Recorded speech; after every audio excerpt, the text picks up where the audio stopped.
Salut! Aujourd'hui, je réponds à 3 questions qu'on m'a posées sur Insta sur la façon dont je tirais les cartes. Comment est-ce que, techniquement, je tire les cartes? Ça veut dire comment est-ce que je les choisis? C'est vrai que quand on commence, on se pose plein de questions. En tout cas, moi, quand j'ai commencé, je me posais plein de questions à me dire « Oh là là, mais comment est-ce qu'il faut que je fasse pour battre les cartes? C'est quoi la bonne méthode? Est-ce qu'il faut que je coupe? Je coupe de quelle main? Il faut que je fasse des beaux éventails pour choisir et sentir au feeling comment sur le bout de mes doigts, est-ce qu'il y a un petit picotement qui me dit « Il faut choisir telle carte ?» Au début, je faisais comme ça. Maintenant, je vais au plus simple. Pourquoi je vais au plus simple? À mon sens, et ce n'est que mon avis, et tu as le droit de ne pas le partager, il n'y a aucun problème. À mon sens, ce qui est le plus important, c'est pas tout le protocole qui va avant le tirage. Ce qui est le plus important pour moi dans un tirage, c'est le moment où les cartes sont sur la table et enfin, on les retourne et on commence à les interpréter.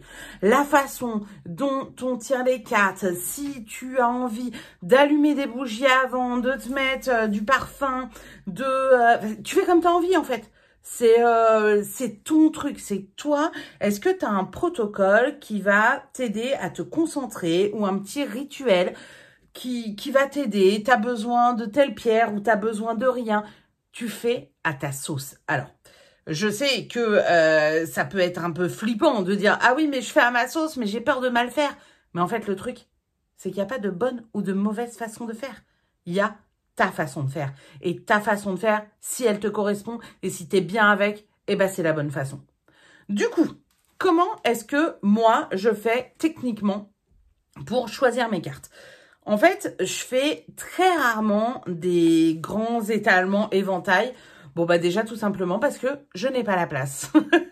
Donc, c'est très terre à terre, mais c'est comme ça. J'ai pas la place chez moi de faire des magnifiques éventails et de tirer 18 cartes. Non, je peux pas faire ça. Donc, du coup, ou alors, faudrait que je me mette par terre et j'ai pas envie. Donc, du coup, qu'est-ce que je fais? Je vais au plus simple. Bon, bah, tu vois, je bats mes cartes, quoi, voilà. Ça m'arrive de temps en temps, une fois que j'ai battu mes cartes, de couper le paquet. Mais franchement, c'est hyper rare. Et ensuite, une fois que j'ai battu mes cartes, eh ben, je prends la première carte, puis la deuxième, puis la troisième, suivant le nombre de questions auxquelles j'ai besoin de répondre. J'essaye, pendant que je bats mes cartes, oui, je me concentre sur la question ou sur les différentes questions. Voilà, je peux répéter les différentes questions auxquelles je vais demander aux cartes de répondre. Et puis après, je prends en haut du paquet. Alors, quelqu'un m'a demandé ce que je faisais des cartes sauteuses. En vrai, ça dépend. Si je suis en train de battre mes cartes et qu'il y en a 4 qui tombent, là, je n'estime pas que c'est des cartes sauteuses. Je remets tout dans le paquet et je continue. Ensuite, ça dépend si c'est un tirage que je fais pour moi ou un tirage que je fais pour quelqu'un d'autre. Si je fais un tirage pour quelqu'un d'autre et que y a une carte qui saute, ok, la carte, elle a sauté, je la prends en considération, ok? Si je fais un tirage pour moi et qu'il y a une carte qui saute et que cette carte, elle m'emmerde, bah, je la remets dans le paquet. Tu t'en fous, tu fais ce que tu veux. Après, je suis pas à l'abri que cette carte ressorte pendant mon tirage. Et là, je n'ai plus le choix. Je la prends en considération. Et pour finir, j'ai eu une question que j'ai trouvée hyper intéressante sur les cartes sauteuses. La personne me disait, en fait, quand je tire les cartes, j'ai l'impression que c'est pas fluide et j'ai aucune carte sauteuse. Du coup, je les choisis. Est-ce que c'est grave? Bon, déjà, c'est pas grave. Et en fait, ça m'a vraiment interpeller cette question parce que moi c'est une question vraiment que je m'étais jamais posée et comme quoi je pense que ça dépend des personnes qu'on suit.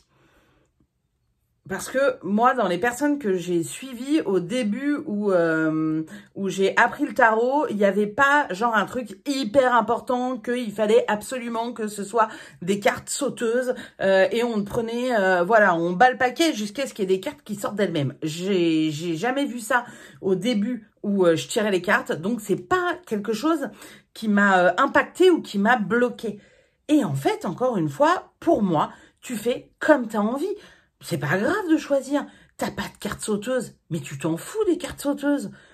Moi, j'ai rarement des cartes sauteuses. Ça m'empêche pas de tirer les cartes. À un moment, comme je te disais avant, pour moi, ce qui est le plus important, c'est le moment où les cartes sont sur la table et où on les retourne et on commence à les interpréter. Si t'attends d'avoir des cartes sauteuses qui seront faites, on bat les cartes pendant 30 minutes en disant « Oh putain, j'ai aucune carte qui saute, c'est relou ». Non, tu bats tes cartes, quand tu sens que c'est le moment pour toi de tirer tes cartes, bah tu les choisis et ça ne change rien. Et il n'y a pas de truc de genre « Oh, j'ai une moins bonne connexion avec mon jeu que Machinette parce que Machinette, elle a des cartes sauteuses tout le temps ». Ça n'a rien à voir, ok? Ou moi je suis une moins bonne cartomancienne ou je ne suis pas légitime parce que j'ai pas de carte qui saute. Non, en fait, ce qui compte, c'est que tu tires les cartes. Qu'elles sautent, que tu les choisisses, ce qui est important, c'est que les cartes soient sur la table. Et d'ailleurs, il y a des personnes qui, en fait, choisissent leurs cartes. Voilà, qui se disent, ben en fait, c'est quoi ma carte représentante en ce moment, je me sens pas au top et tout ça. Quelle est la carte là dans mon jeu qui pourrait le plus me parler par rapport à ma problématique? Et ben en fait, ce serait celle-ci. Et donc du coup, bah, je vais analyser cette carte et voir ce qu'elle me raconte. Tu vois, c'est ce que je fais dans la vidéo où je fais connaissance avec un jeu.